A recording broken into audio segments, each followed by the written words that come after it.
All right, a little bit of news on a Sunday as the 49ers return to practice after a day off. And the news transaction wise, a couple transactions. One, 49ers removed Ricky Pearsall from the PUP list. You already know about that. And so he practiced and had a good practice on Sunday. But news after practice with Eli Apple, former first round draft pick. You know what? I shouldn't say that because once you're a first round draft pick, you're always a first round draft pick. But he was a first round draft pick of the New York Giants back in 2016. He signs with the 49ers, at least agrees to terms according to the agency that represents him. So this is a direct response to the 49ers losing Renardo Green for a couple of weeks. Kyle Shanahan said after practice on Friday that both Renardo Green with a hamstring and Jacob Cowing with a hamstring would be unavailable until the week of the 49ers playing and practicing against the Las Vegas Raiders. So next week on August 9th, the 49ers play. Well, would it be next week? It'd be almost 2 weeks, more than a week, nearly 2 weeks. 49ers practice against the Broncos on August 7th. They play the preseason game, August 9th. And then the next week, so probably August 14th, is when the 49ers practice against the Vegas Raiders.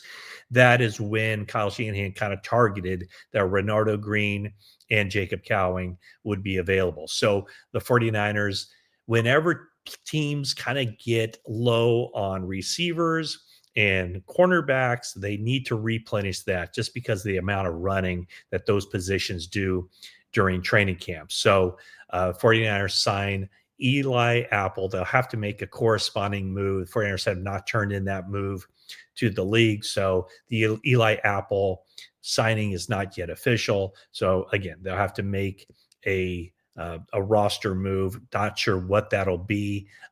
Maybe or maybe not connected to that Teron Jackson, who is a defensive lineman for the 49ers, had a scary moment in practice, transported to the hospital, went down. They stabilized his upper torso.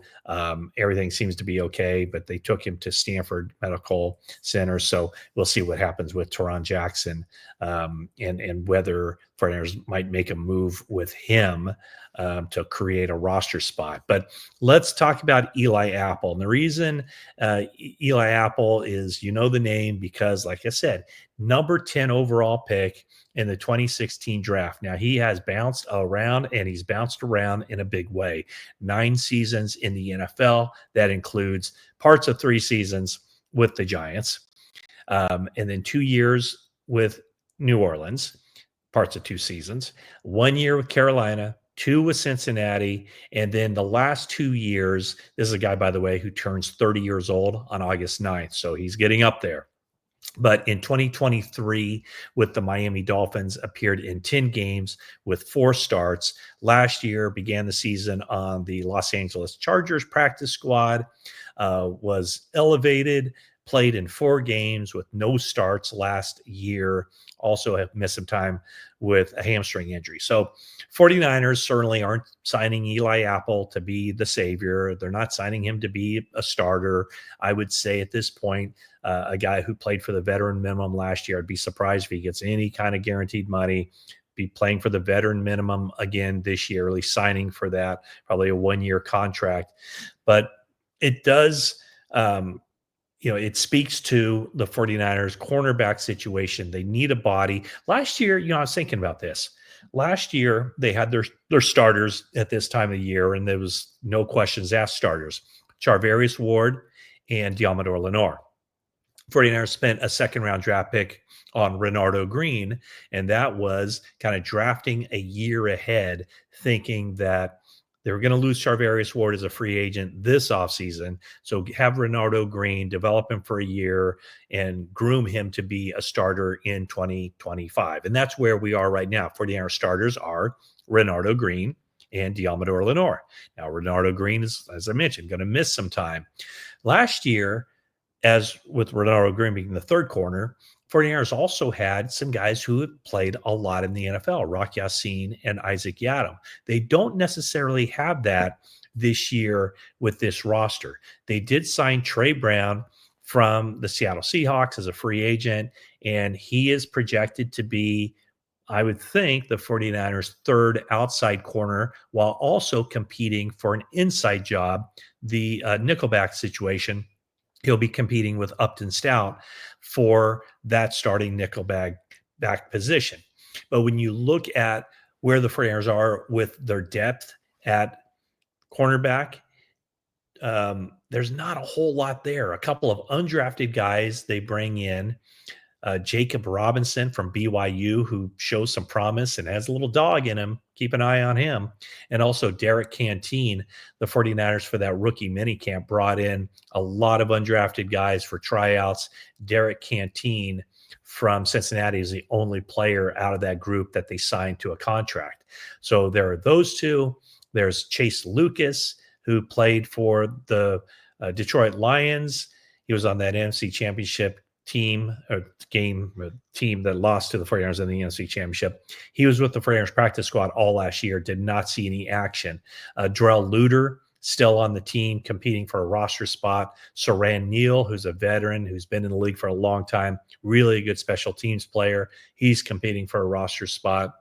So those are some of the guys, as well as Dallas Flowers has been around the league a little bit.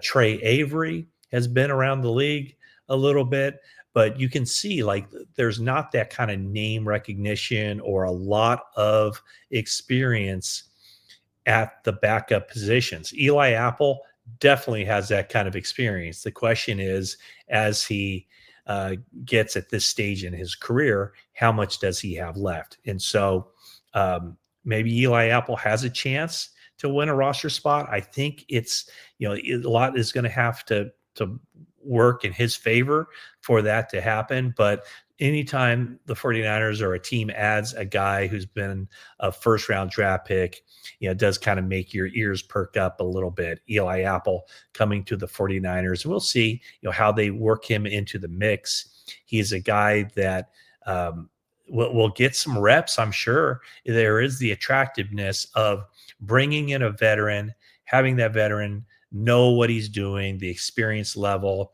because you just want to be able to practice and practice well and not be stopping things, not explaining things to a young player. So that would be the attractiveness of having Eli Apple with the team at this point. And also, maybe do something like what the Chargers did last year with having him on the practice squad early in the season and then seeing if, due to attrition at the cornerback spot in the defensive backfield, is there an opportunity for them to elevate him and have him be a factor. But I would think that there would have to be some injuries along the way that would make that kind of be the right plan of attack for the 49ers.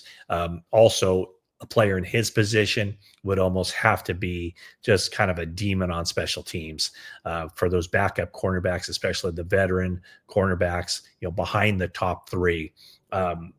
I think with a guy like Lenore and Green, those guys don't have to play special teams.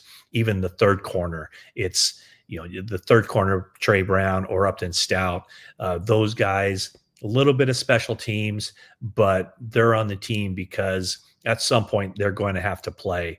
Apple, his best chance of making the 53-man would be to also prove to Brant Boyer, their special teams coordinator, that he can have an impact and he can help the 49ers on special teams. But like I said, noteworthy because of the name, the fame, the first round draft pick status that he entered the NFL in back, darn near 10 years ago, trying to enter his 10th season in the league. So that's kind of the news. And we'll, at some point, probably on Monday morning, we will know what the corresponding move is in order for the 49ers to open up a spot on the 90-man roster for Eli Apple, who should be out on the practice field later in the day. So that's the update from 49er land as they return to practice on Sunday. One note, Juwan Jennings left practice with the calf situation that's been bothering him for a while. So you can expect where the 49ers are